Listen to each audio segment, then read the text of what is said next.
Saan mo hinugot yung sagot mo na yan? Sa sinapupunan ng nanay ko, sa pem-pem niya. So, ayaw mong tumulong, huwag kang tumulong! Mama mo naman yun eh. May boyfriend ka ba ngayon? Wala.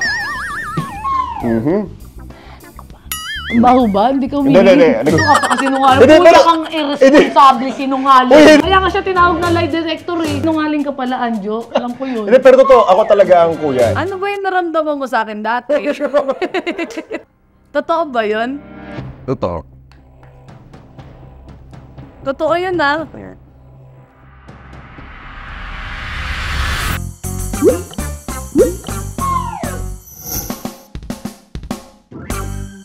Ngayon makikita mo ulit sa Anjo, anong na-expect mo? Ano, wala lang, kalmado lang. Tapos, hindi ko masyado pinagandaan na, hindi yung lashes ko.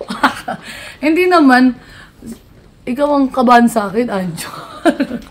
Hindi, excited ako kasi syempre, long time friend ko siya, ganun. Tapos, ulit, Kaya katagal na kayong wala nung huling nagkita? parang ano ba to personalang tanong?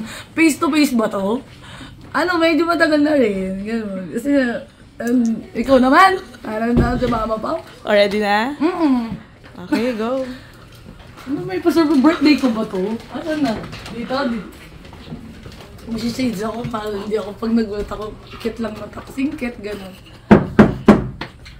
Surprise! Hindi na na-surprise. Morning. Siya talaga sinurprise ko. Papadong! Papadong ko to eh. Si OA, tapos si Nanchala. Ikaw una. Ba't ako, when? Ano na, T? Oo. Ikaw parang tanga. Game na kasi. Eh, kasya ba tayo? Tingnan mo. Uy, ano ba? Pag-uusapan natin. Ang ano? Kung ano ang latest. Kung ano ang kates. Kaya naman, Ano na Ti!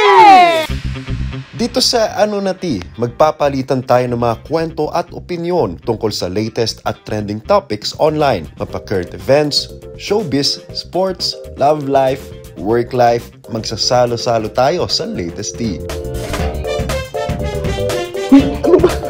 Kasama yung team, Budulan. May pag-uusapan tayo. Upuan dito. Hurley, tara na. Ang ating first tea of the day ay ang trending pa rin na topic about kay two-time gold medalist Carlos Yulo at syempre yung trending issue at yung topic ngayon na Ano yun yung crop top niya? about sa pamilya niya. Kasi di ba medyo may giit na nangyayari sa social media. Oo nga. About his winnings and his families. Huwag kang English. Hindi pa rin umuhupa ang balitaktakan online tungkol sa relasyon ni two-time Olympic gold medalist Carlos Yulo sa kanyang pamilya. May ibang nagsasabing walang utang na loob si Kaloy sa kanyang mga magulang. Para naman sa mga nagtatanggol kay Kaloy, hindi rin kasi tama ang naging trato sa kanya. Kaya ang pag-uusapan natin ngayon, hanggang saan ba dapat tumanaw ng utang na loob sa magulang? Ano na Ti? Kasi di ba ang first topic natin, Carlos Yulo and his family. Dapat ba na suportahan natin ang ating mga magulang o dapat ba unahin natin ang ating sarili? Ako kasi personally inuobliga ko yung sarili ko na mas unahin ko sila kumpara sa sarili ko. Tsaka na yung explanation ko, ikaw naman. Sige, sa akin, syempre, kailangan natin unahin mo natin yung sarili natin. At kung bakit. Sige. Bakit? Kasi hindi natin matutulungan fully yung mga mahal natin sa buhay kung yung sarili natin hindi pa ganun ka-establish. So, kunyari, kailangan, hindi naman totally financially muna eh. Hindi lang basta tungkol sa pera. Kailangan mentally stable tayo.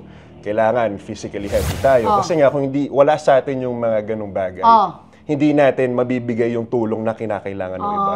Kung usapang pagtanaw ng utang na loob sa magulang, number 1 ako dyan. Grabe yung ano ko sa kanila eh.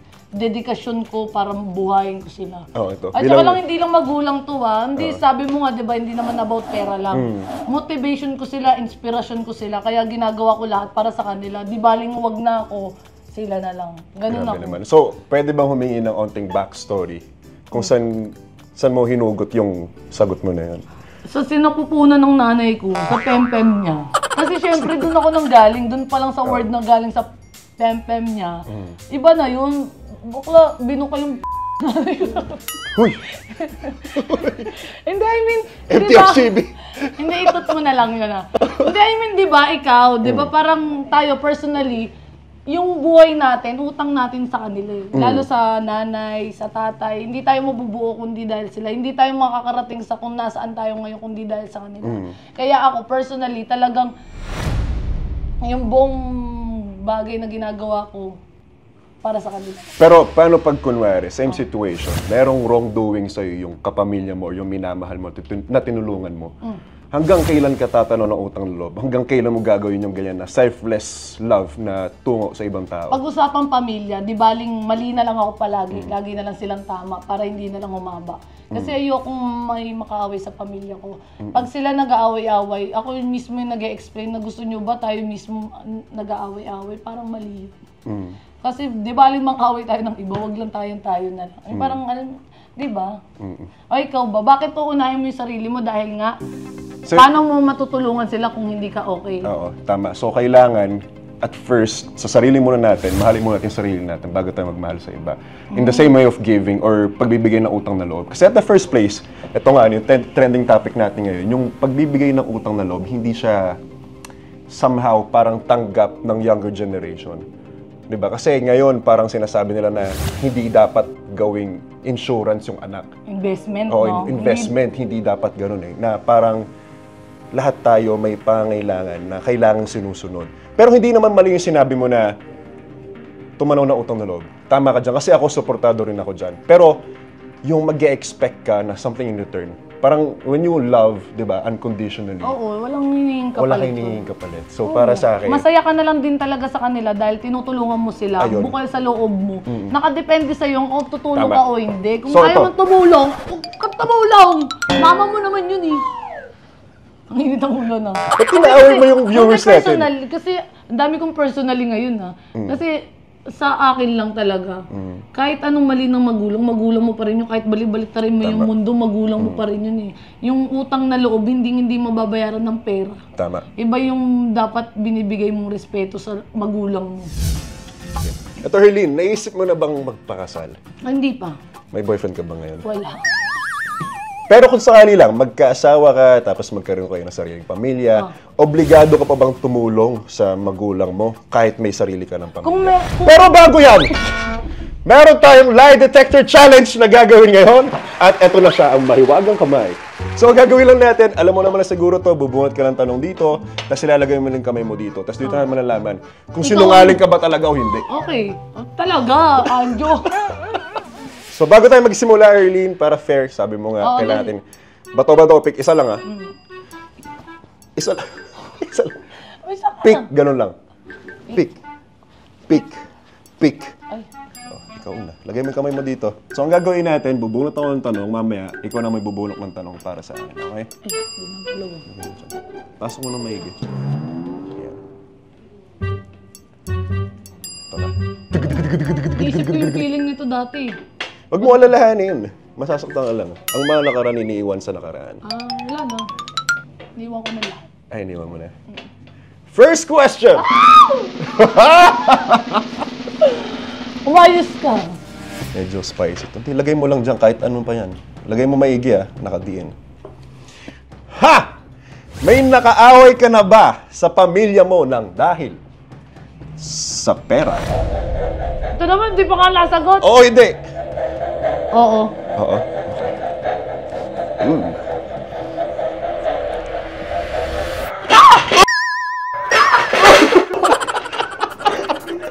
Sabi ko sa'yo, sakit eh. Hindi naman ako nakakagula. O, sakit. Yung natin. Yung set natin. O, kwento mo muna. Sige, dahil umamin ka kanina, oo yung sagot mo. Sinungaling nga. Ano lang yan? Sabi ko sa'yo, di ba? Malito, sira. Nagsasabi nga ako nung hindi ako napagpadala sa mama ko yun. Oh, bakit? Bakit kayo nag-away dahil sa pera? Hindi nga ako nakapagpadala agad. Siyempre ako yung nagigipit din naman ho dito sa may Maynila ba. Eh, parang feeling ko, OFW din ako dito. Siyempre, alam mo naman yung nag-aantay din tayo ng sahod. Tama. Tapos, puro release din dito na release. Tapos, bayad din ng kondo, bayaran ng tubig. Ang dami ko rin binabayaran dito. Kaya, may inaantay ako isang bagsakan bago ulit ako maglabas ng pera. Hindi yung sisimutin ko, di sarado yung bangko. Diba? Kaya hindi lang misunderstanding lang. Kasi akala nila pag nakikita ka sa TV, marami kang pera. Oo. Totoo ba Meron yun? naman. Pero swerte pa rin talaga tayo ng mga nandito. Pero hindi po namin dinadampot ang pera dito. Talagang pinaghihirapan namin. Ikaw nga patawanin ka, paiyakin ka, tapos patatawanin ka, di ginawa kang baliw, di ba? Ganun yung na-experience ko. Hanggang sa bahay kaya na minsan nauuwi ko yun. Pero hindi ako nagre-regret. Hindi ako nagre-reklamo pala. Nag-aano ko. Alin? Thank you ako sa ano. Pero mahirap din magtrabaho dito para ka bang OFW. Ikaw, di ba nararanasan mo yun? Ay, grabe to. Ito, curious din ako. Pero feeling ko, oo, sagot dito. Nagregalo ka ba sa pamilya mo ng mahigit pa sa 100,000 pesos? Oo o hindi? Wait. Dapat ba sa akin galing? Oo, syempre ikaw nga eh. Nagregalo ka ba? 5, 4, Pwede sumatotal? Oh, pwede. Oo, hindi. Ata? Oo. Oo. Hindi. Dito natin malalaman. Hindi. Kulang Totoo pa ba ata. ang sagot mo? Ano ba sagot ko? Tug. Oo. Tug, tug. Tug, tug. Ay, ano to? Hindi. Hindi? Walang nangyari? Walang nangyari? Tama. Ayun, ako 100,000 na pala ako. Ang galante naman pala ng isang Herlene Hindi, Budol. syempre buong buhay ko naman yun. Okay, so Herlene, bilang tama ang sagot mo at totoo ang lumabas sa iyong mga bibig, ano yung niregalo mo na umabot sa 100,000 pesos? Feeling ko naman, Ano? hindi sa, siguro, lang, galing sa aking source. Pero feeling ko yun yung kay Sir Wilbert eh. Ah, okay. Mahilig kasi magbigay si boss tuwing Pasko. Talagang tagi 100,000 sa pamilya ko. Tapos, basta more than 100,000 sila kapag Pasko, birthday. Kaya parang feeling ko, through me, parang Wilbert duman sa akin. Tapos pamilya ko, baka nabahagian lang. Pero ako, hindi ako nagka-count eh. Pero siguro yung monthly ko na padala sa kanila dahil pambayad ng gas, tubig, ganyan, everything I do. Pabinyag, paanap, iisip ko. De, charis. Okay, eto Marami na. ka naman project. Wait lang. Lalagay ko muna yung kamay. Ang tanong, no.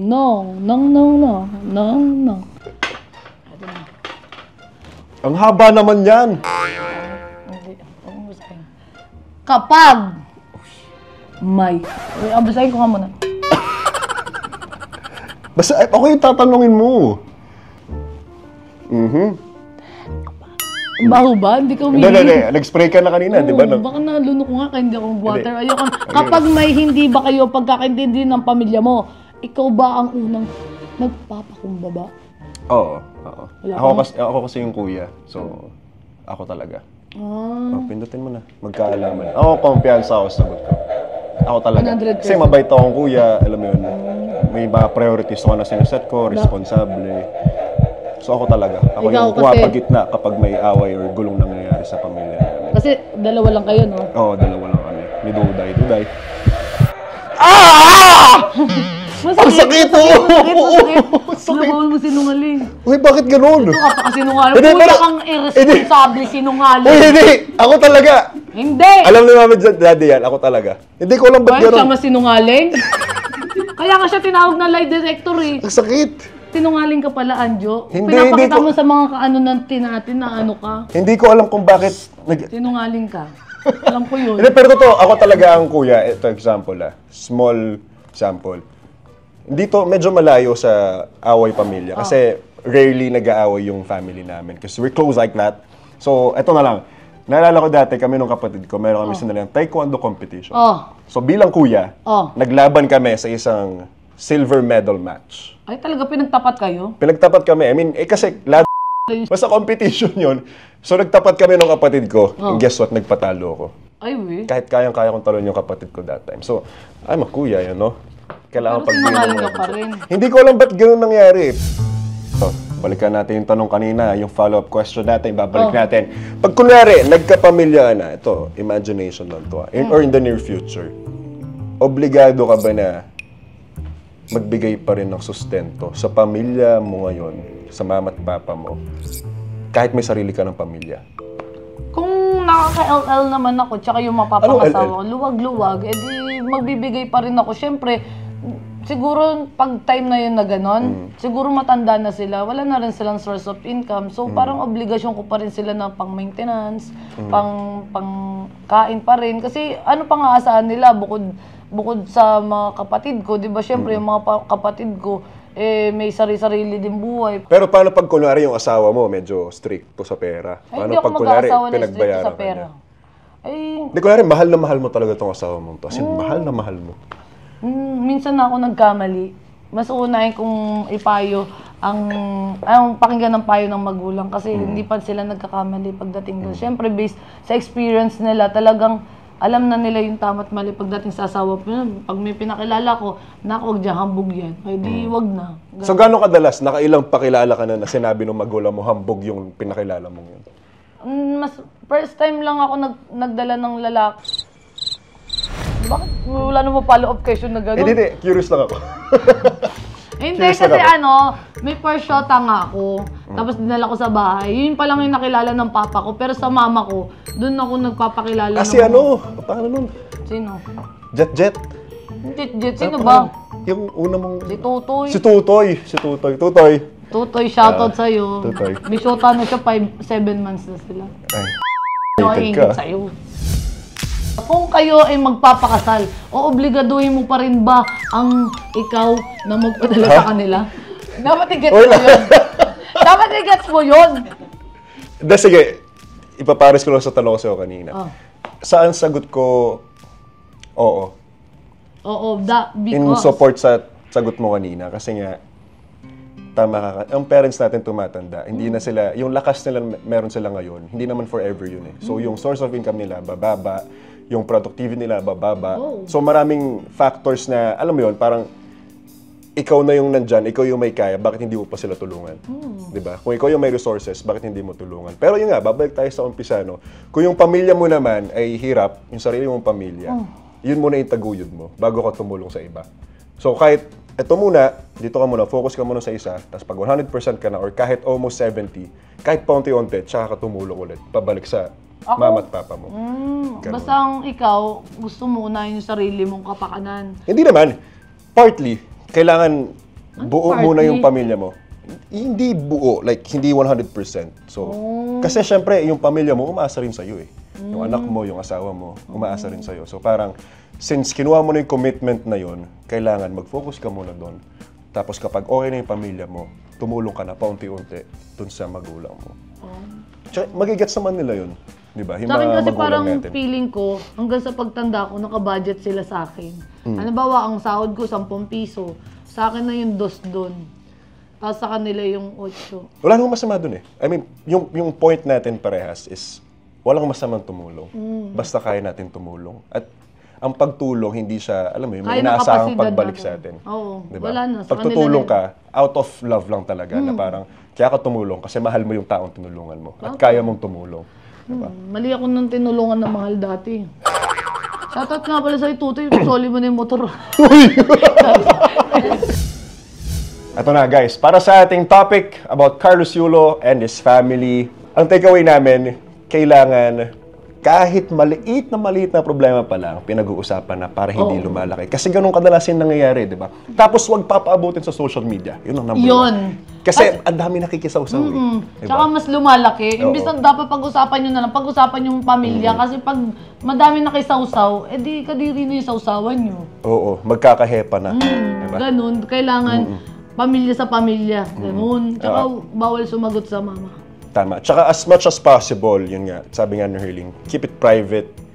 Parang, kasi pag lumabas na sa public, pag nahahaluan na ng ibang point of view, parang nalalason yung utak ng mga tao na involved dun sa issue na yun. Tsaka gusto mo ba So, yun? lumalawak yung pag-iisip na nagkakaroon sila maraming options para mag-overthink. Diba? Tsaka gusto mo ba yun? Parang isa sa parte ng pamilya mo, parang kukuyugin, babastusin. Parang ako, may bumastos lang sa nanay ko. Kaya ko may pagpatayan. Tama.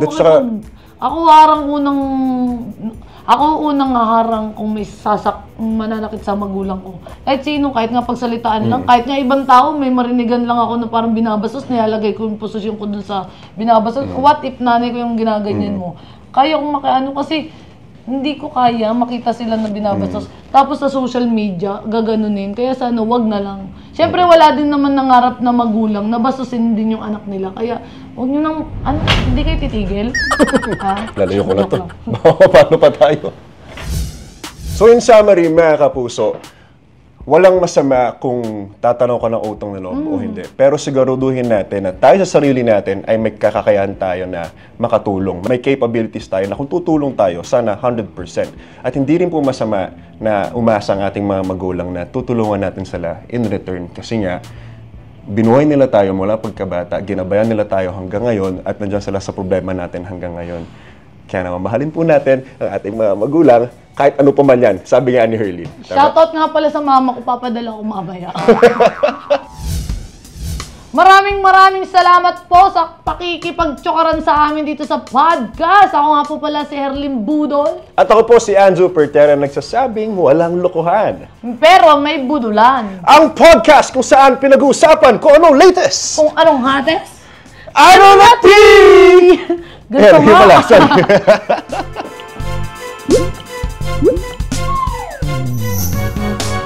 Sa dating app, nakita mo yung picture nila, tapos may bio dyan. Oh. So, alin doon sa dalawa yung tiningnan mo nung una? Magpalitan daw tayo ng phone for 5 minutes, tapos kung ano yung makita natin sa phone ng isa't isa.